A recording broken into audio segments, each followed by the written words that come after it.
So the first house is our persona or our mask, and it's our rising sign in astrology. And it's what we know about ourselves and what other people see when they first meet us. And 180 degrees opposite is our 7th house. So our marriage partner often appears as someone outside of us. Our marriage partner, that's why we don't recognize our marriage partner, because it's 180 degrees opposite. So it always looks like it's them, but it's actually a part of us. So I took the 1st and 7th houses and the 10th and 4th houses, which are our mother and father, and wrote a book about it. The name of my book is The Shadow Dance and the Astrological 7th House Workbook, because it is a workbook and you do have to write notes to yourself and work on it. There's places to write notes to yourself throughout the book, and there's different things you have to work on. So this book becomes like a journal, a shadow work journal. And the first part of it is recognizing our shadow. The shadow being everything about us that is unconscious, unexpressed, denied, and repressed. And these are positive as well as negative. So it isn't like it's all negative and it's not all positive. So we project parts of ourselves onto this 7th house person, whoever we fall in love with or that we are so fascinated by and drawn to. And the second part of the book is our parents, our partners, and our 7th house. Because our parents and their relationship come into play when we are having a relationship. As Freud said, there are 6 people in the bed.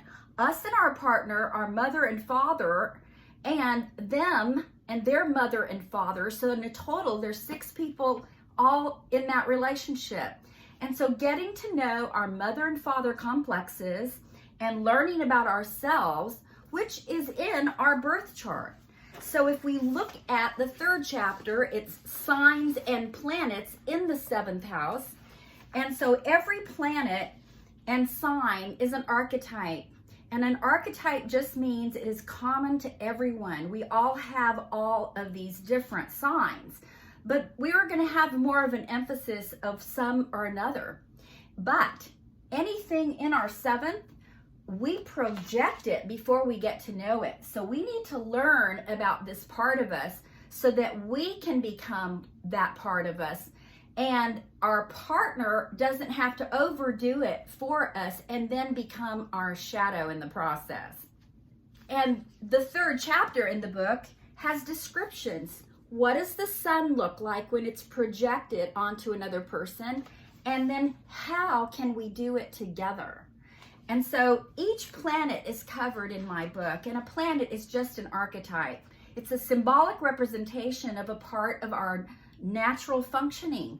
Like the sun is our center, it's our vitality. The moon is our emotions, it's our mother, and it's also how we nurture and how we express our feelings. So each planet is going to describe a different part of our psychic functioning. And everyone has all of these. They are archetypal, which means we all have them. And then the 4th part of my book is symbols, correspondences, and keywords. So there are some basic astrology lessons in here about the natural zodiac, and then positive and negative keywords for each one of the signs, because whatever sign is on your 7th house cusp, you will have both the positive and the negative of that sign, or you will project it. And besides the keywords, there is also a representation of the houses. What do the houses mean? Each house is symbolic of something different in our actual experience of life. And then the 5th part of my book is 4 actual consultations, word for word, verbatim, that I did to demonstrate how much you can actually get out of understanding something about your own birth chart. This circle is the furthest out of what we actually know about ourselves. And in Jungian psychology, it's called a persona or our mask. In astrology, we call that the rising sign. But there is so much more that's unconscious.